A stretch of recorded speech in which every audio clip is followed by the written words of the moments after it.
And now to that horrific drag racing crash caught on camera. The car flipping about half a dozen times. Behind the wheel, the star of a reality show who has been criticized for promoting a dangerous type of street drag racing. Behind Comstock Auto Service in Edmond, Oklahoma, sits something most people never knew existed. For years, twisted metal and mangled parts have been quietly stored out back, hidden from public view. It's not just any wreckage.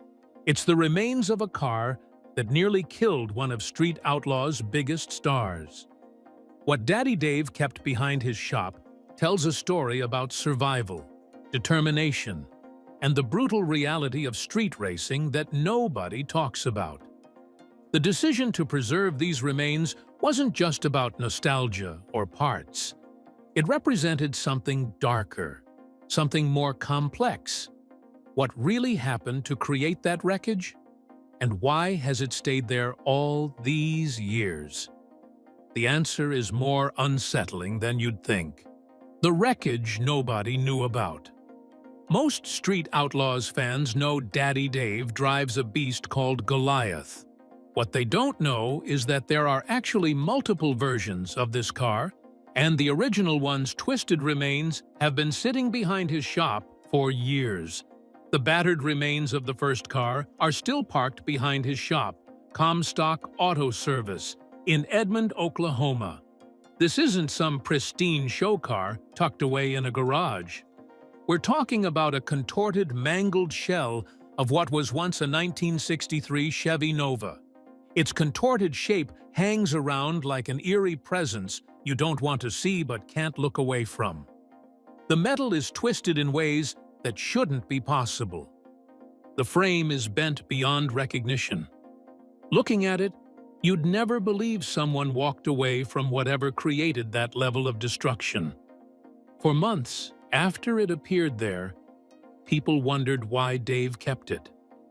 Whether it serves as some grim memorial to the crash that nearly killed Daddy Dave Comstock in August 2015, or simply to be used as a parts car to scavenge from while Goliath 2.0 was being built, nobody knew for sure. Some thought it was a memorial. Others figured he was just keeping it for spare parts. But there's something unsettling about preserving the evidence of your own near-death experience in your backyard. What remains of Goliath is kept in the back of Comstock Auto Service, his business that is located in Edmond, Oklahoma. It wasn't advertised. It wasn't shown off to fans. It just sat there, rusting quietly behind the building where Dave worked on other people's cars every day.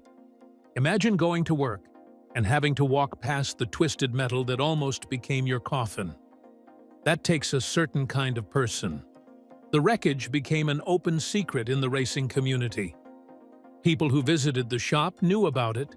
Other racers had seen it.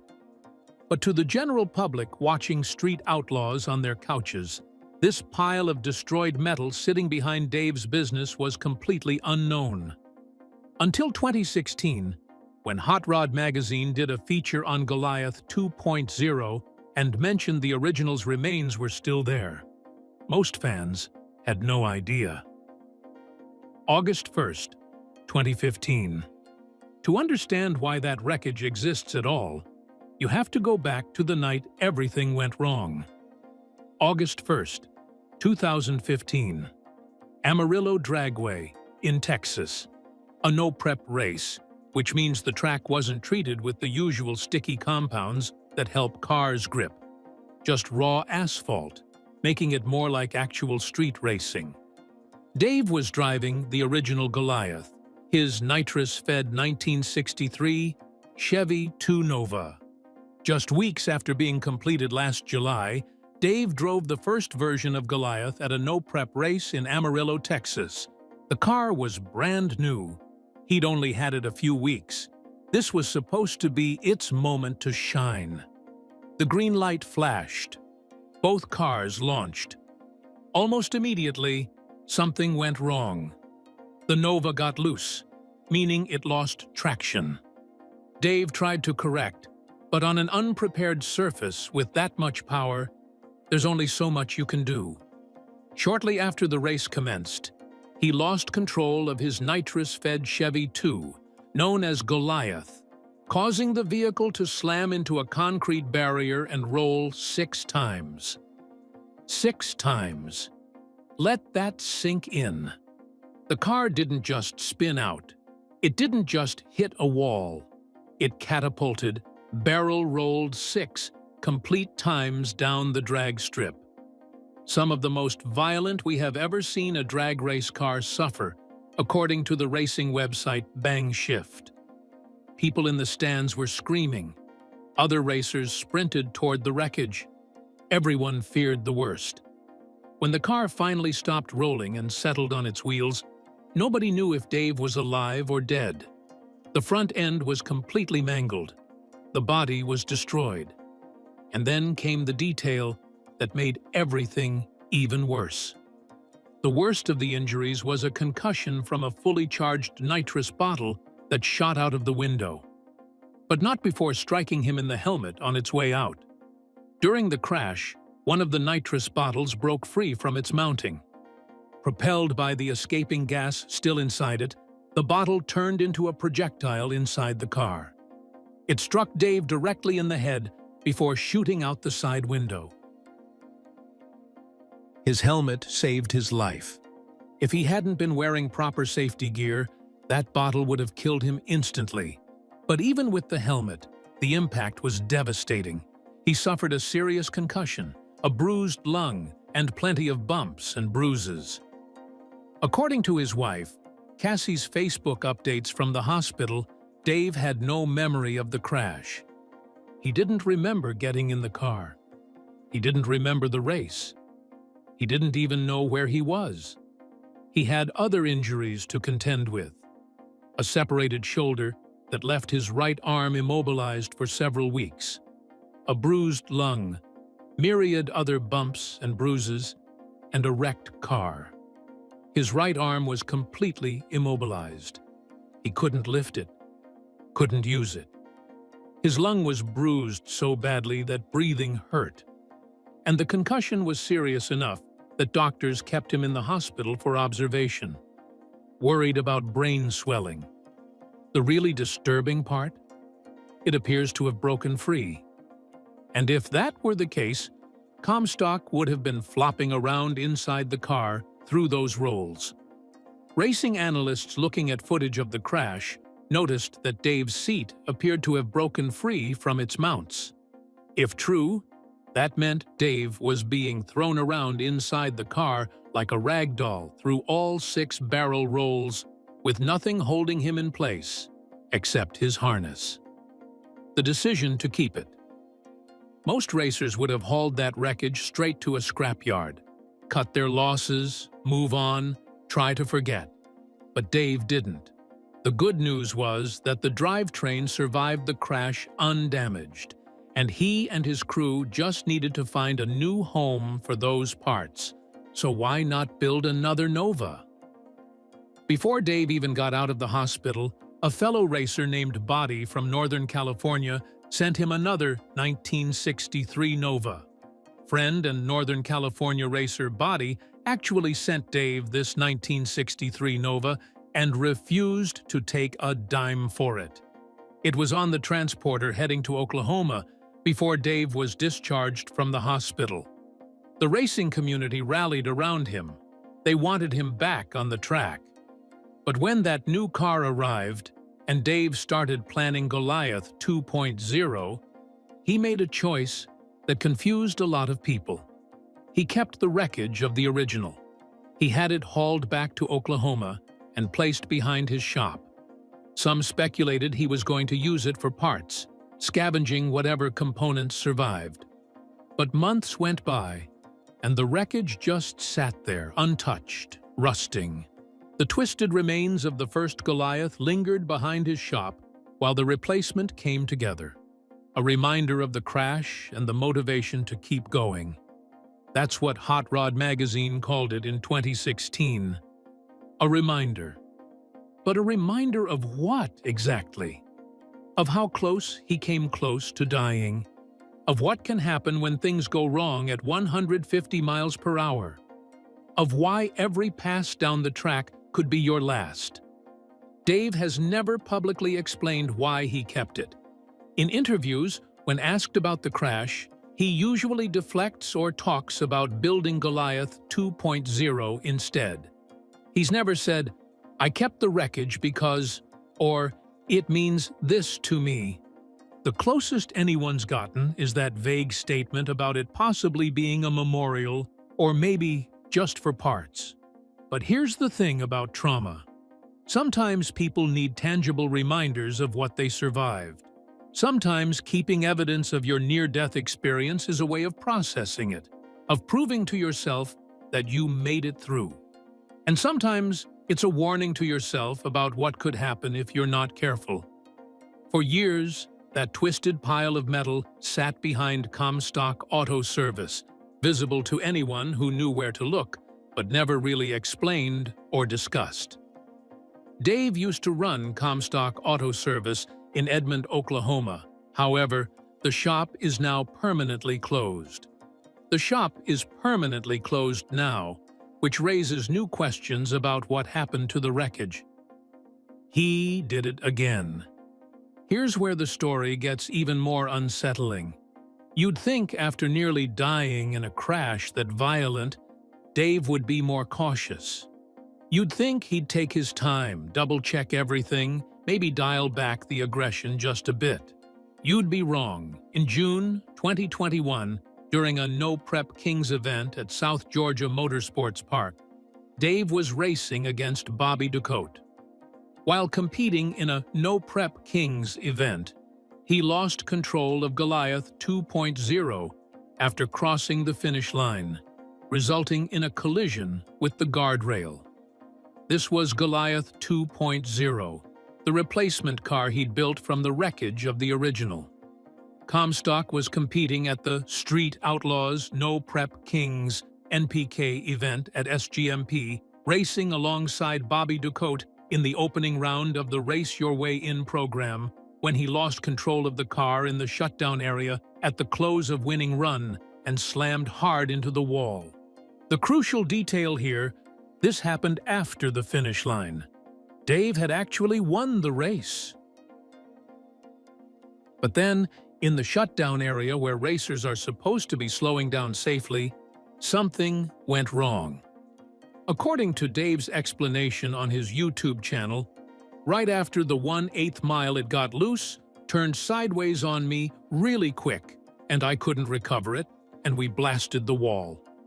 He hit the wall hard. The front end of Goliath 2.0 was destroyed. The car that he'd built specifically to replace the original wreckage sitting behind his shop. The crowd at the event went silent. People started yelling. Other racers rushed over. Everyone was having flashbacks to 2015, wondering if they were about to witness another near-fatal accident. When Dave's crew finally got the door open, he gave a thumbs up. Fortunately, he emerged unscathed, attributing the mishap to a lapse in concentration and a delay in deploying the parachutes. No serious injuries this time. No concussion. No broken bones. Just a destroyed car. But think about the psychology of that moment. Dave had crashed almost identically to how he crashed in 2015.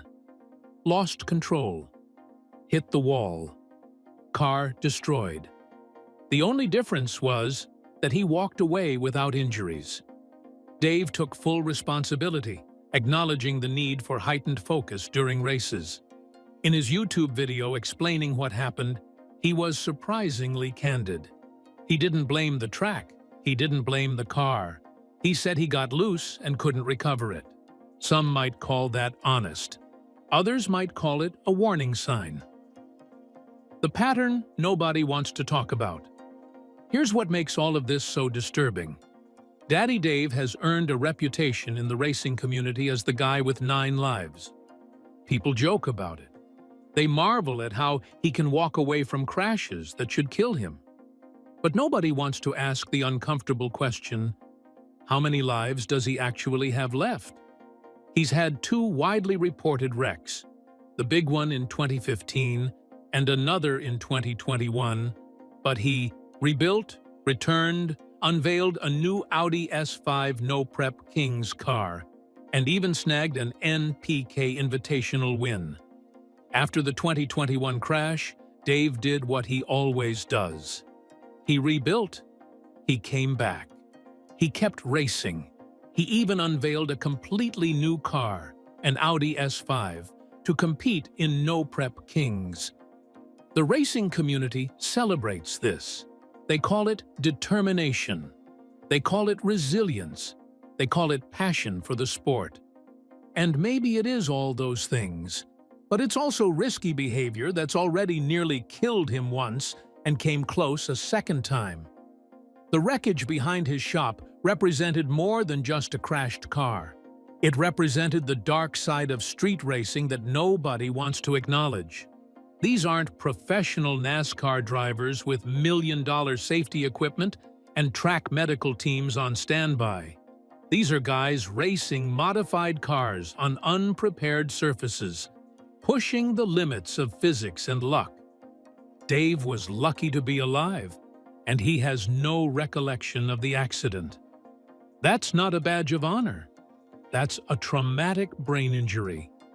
The fact that he has no memory of the crash means his brain experienced trauma severe enough to completely wipe those moments from his consciousness, and yet he got back in a car and did it again.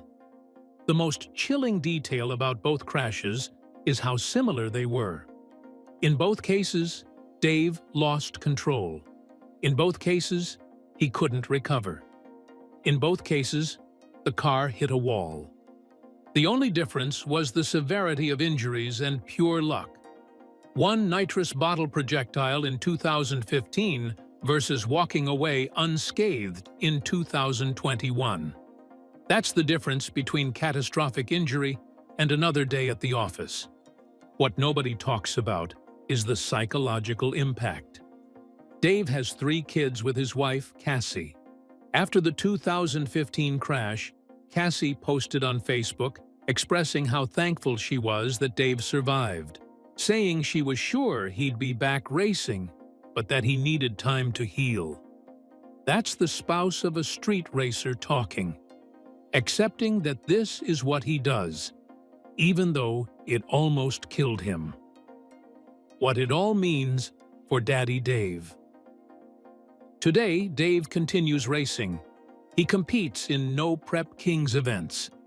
He maintains an active social media presence with over 1.6 million followers on Facebook and over 600,000 on Instagram. He launched a YouTube channel in 2021 where he shares updates about his racing and builds.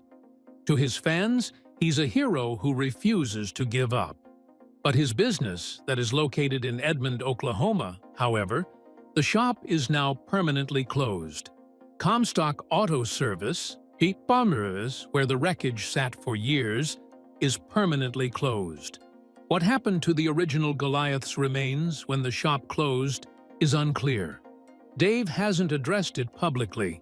It's possible it was finally scrapped. It may be stored elsewhere. It's possible Dave still has it somewhere, still keeping that physical reminder of August 1st, 2015. The story of what was hidden behind Daddy Dave's shop isn't really about discovery or revelation. It's about confronting an uncomfortable truth about street racing that the entertainment value of shows like Street Outlaws sometimes obscures. These crashes aren't just exciting TV moments. They're real people experiencing real trauma, sustaining real injuries, and sometimes not walking away at all. From the outside, you can see the evolution. Safety and setup have come to the foreground. The Audi build leans into modern EFI and data, serious suspension hardware, and a package that can be tuned precisely. Dave has evolved. His approach to racing has become more technical, more focused on data and precision. But the fundamental risk remains the same. You're still going 150+ miles per hour in a modified car on an unprepared surface. The wreckage that sat behind his shop was never really hidden. It was in plain sight for anyone who knew where to look. But what it represented was something people preferred not to think about. When you watch Street Outlaws, you see the drama, the competition, the adrenaline. You don't see the mangled metal and broken bodies that sometimes result. Dave made a choice to keep that wreckage visible, at least to himself and the people in his immediate circle. Whether that was healthy or haunting, practical or psychological, we'll probably never know. What we do know is that after 2 major crashes and multiple close calls, he's still out there racing, still pushing the limits, still betting that his luck will hold. The sad truth is that street racing claims lives every year. The tragic truth is that for every Daddy Dave who walks away from a catastrophic crash, others don't. The wreckage behind Comstock Auto Service was a monument to survival, but also a warning about what can happen when skill and preparation aren't enough to overcome physics and bad luck. Dave has said in interviews that racing is his passion, that it's what makes him happy. His wife, Cassie, has said she supports him 100%, even though she watched him nearly die in 2015 and came close again in 2021. That's the reality of being involved in this sport. You accept the risk, or you walk away. The twisted remains of the original Goliath represented all of that. The passion, the danger, the survival, the stubbornness to get back out there, even after experiencing firsthand how wrong things can go. Most people never knew it was there. Now that Comstock Auto Service is closed, most people will never see it. But for the years it sat there, quietly rusting behind Dave's shop, it was a testament to the brutal reality of street racing. Not the glamorized version you see on TV, but the version where cars get destroyed, bodies get broken, and sometimes people don't make it home. Daddy Dave was lucky twice. The wreckage was there to remind him of that, whether he wanted to think about it or not. We would like to hear from you. After hearing all these about Daddy Dave, what do you think about him? Share with us in the comments. If you enjoyed this video, be sure to like and subscribe to our channel. While you're here, check out the next video that pops up on your screen. Thanks for watching.